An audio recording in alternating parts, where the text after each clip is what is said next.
UDH मंत्री झाबर सिंह खर्रा ने कहा है कि जिन लोगों के 2-3 से ज्यादा बच्चे हैं उन्हें सरकारी योजनाओं का फायदा नहीं दिया जाएगा।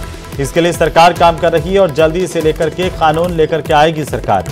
झाबर सिंह खर्रा ने यह बयान आज पाली में दौरे के दौरान जिला परिषद सभागार में पत्रकारों को संबोधित करते हुए दिया। इस दौरान झाबर सिंह खर्रा ने सरकार की नीतियां बताने के दौरान ये जिक्र किया।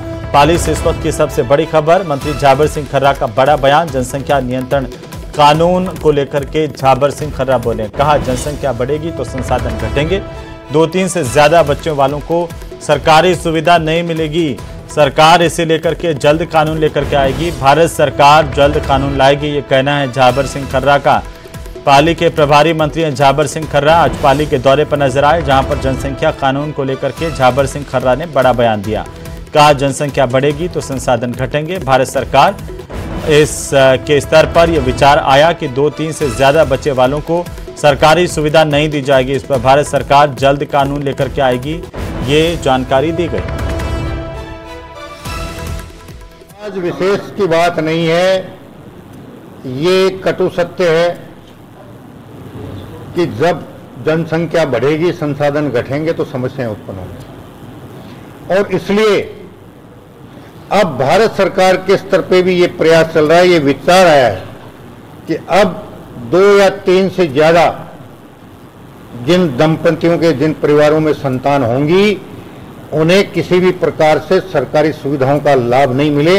इस प्रकार का कानून भी बहुत जल्दी आपको देश में देखने को मिलेगा। लोकतंत्र में ये एक बहुत अच्छी अवधारणा है कि प्रतिपक्ष का एक कर्तव्य बनता है, दायित्व बनता है कि वो सरकार के अच्छे कामों में सहयोग करे, प्रशंसा करे, और हमारी कोई कमी खामी हो तो उसकी सकारात्मक आलोचना के साथ अपने सुझाव प्रस्तुत करें। और आपके यहाँ के विधायक जी ने अपने इन दोनों कर्तव्य और दायित्वों का निर्वहन किया है, तो मैं उम्मीद करूंगा कि आप पत्रकारों को भी ये संदेश पत्रकारिता के माध्यम से देना चाहिए कि स्वस्थ लोकतंत्र के लिए प्रतिपक्ष को सरकार के अच्छे कामों में सहयोग करना चाहिए, सराहना करनी चाहिए, और कोई कमी खामी हो उसकी सकारात्मक आलोचना करते हुए सकारात्मक सुझाव देने चाहिए। अपने पास बुला रहे हैं। हम तो स्वागत करते हैं। और इसी खबर पर ज्यादा जानकारी के साथ हमारे संवाददाता श्याम चौधरी फोन लाइन पर जुड़ चुके हैं।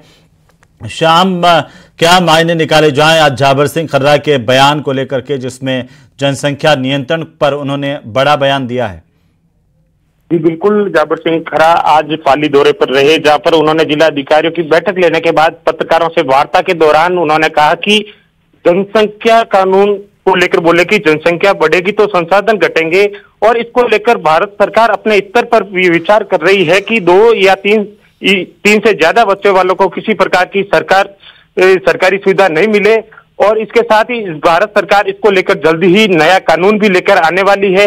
इसके साथ उन्होंने बजट में पाली विधायक भीमराज भाटी द्वारा सीएम, डिप्टी सीएम व पाली के प्रभारी मंत्री झाबर सिंह खर्रा की प्रशंसा करने को लेकर भी कहा कि ये लोकतंत्र में अच्छी अवधारणा है।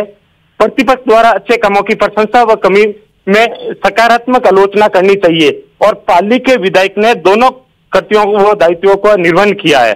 इसको लेकर उन्होंने कहा पत्रकारों को भी ये संदेश देना चाहिए पत्रकारिता के माध्यम से कि स्वस्थ लोकतंत्र के लिए प्रतिपक्ष को भी अच्छे कामों के लिए सहयोग करना चाहिए, कमी या खामी को लेकर सकारात्मक आलोचना करनी चाहिए। जी बिल्कुल श्याम, उन्होंने तारीफ भी की है, भीमराज भाटी की भी तारीफ की है।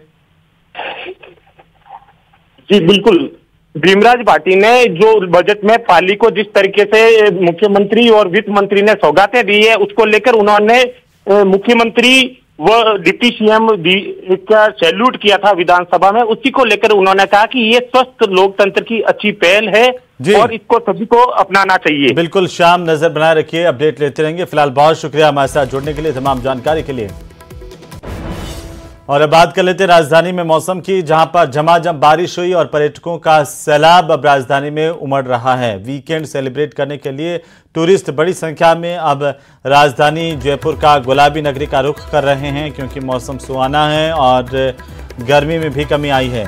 और अच्छी खासी संख्या में अब पर्यटक जो है आमेर महल, अल्बर्ट हॉल, नाहरगढ़ दुर्ग, जंतर मंतर, हवा महल में देखे जा सकते हैं और मौसम का लुत्फ उठा रहे हैं। इस मौके पर हमारी संवाददाता ने कुछ पर्यटकों से बातचीत भी की है, उसे भी देखिए। राजधानी में झमाझम बारिश होने के बाद पर्यटक स्थलों पर एक बार फिर पर्यटकों की रौनक देखने को मिल रही है। हजारों की संख्या में राजधानी के प्रमुख पर्यटक स्थलों में शुमार आमेर, नाहरगढ़, अल्बर्ट हॉल पर पर्यटक बड़ी संख्या में पहुंच रहे हैं। इस वक्त नाहरगढ़ दुर्ग पर मैं मौजूद हूं, जहां मेरे साथ पर्यटक मौजूद है। उनसे हम जानेंगे कि आखिर गुलाबी नगरी कैसी लग रही है। कहाँ से आए हैं सर आप? आई एम फ्रॉम नोएडा जी। तो मौसम वगैरह अच्छा होने की वजह से बहुत बढ़िया रहा। फोर्ट वगैरह घूमने में व्यूज वगैरह अच्छे मिले और बहुत ही यूनिक है और हमारे ओल्ड कल्चर को दिखा रहा है कैसे बना था फोर्ट ये सब वगैरह। तो यस, राजस्थान अपने कल्चर और हेरिटेज के लिए फेमस है। It's the first time in the city?